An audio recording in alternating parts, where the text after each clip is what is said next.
why are people here today?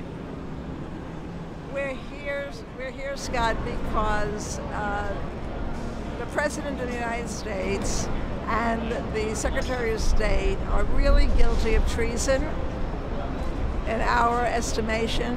How so? This deal, which isn't really a deal, it's a plan, and I don't know that anyone has even signed it.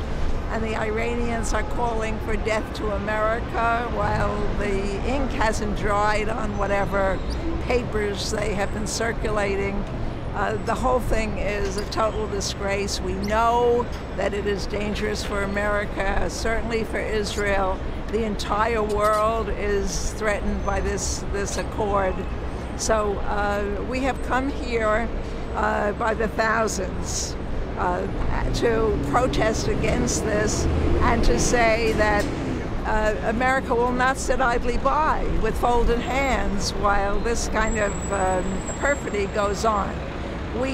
Those who say that Obama is just naive or he's doing this for his legacy or that sort of thing, all of this is nonsense. This is a deliberate, diabolical scheme to destroy America and Israel at the same time. So what can Americans do? We can go to our Congress and plead with our congressmen, our House of Representatives people, our senators, and say to them, override the veto. You must override the veto. Now, whether that will do the trick or not, first of all, will they do it? We don't know. We're talking about Senator Schumer. He is one of the prime leaders in the Senate, and he has the power. And we have signs that say, Schumer, you have the power to make a difference. You have the power to whip the others into the right place. Because the Democrats appear to be so intimidated by Obama. I don't know what he threatens them with, but he manages to keep them in line. We are trying to get Schumer to be courageous enough so that he will do the right thing.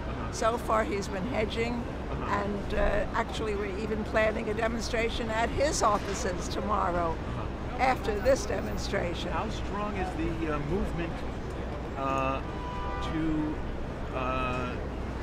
position to Chuck Schumer that if he doesn't help override the veto, that he won't get votes from these people? Well, this is what we're doing. We've been calling his offices like crazy. We're calling the Washington offices and all his New York offices and telling them that he will not get the votes of his constituents if he goes along with this abominable plan. So if that has some influence, we'll see. But in any case, this group that got together, this is the most amazing grassroots effort, Scott, because the mainstream Jewish organizations did not get out there to help us.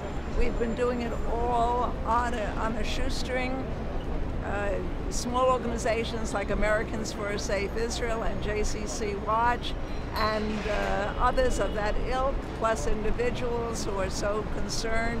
And we put this monster rally together, and we have the most distinguished speakers. I'm sure that as they come on the stage, we have Jim Woolsey, we have Alan Dershowitz, Pete Heckstra, Frank Gaffney, Carolyn Glick, just right down the line. I can't remember off the top of my head, but very distinguished admirals, Muslims, Hindus, Alan West, former black congressman. He's still black. Still black, but he's a former congressman. And he was one of the first to sign on with us. Christian groups, everyone. So we want this message to go out to Americans that the issue is not about saving Israel. The issue is about saving America. And we hope Americans will pay attention and do what they have to do.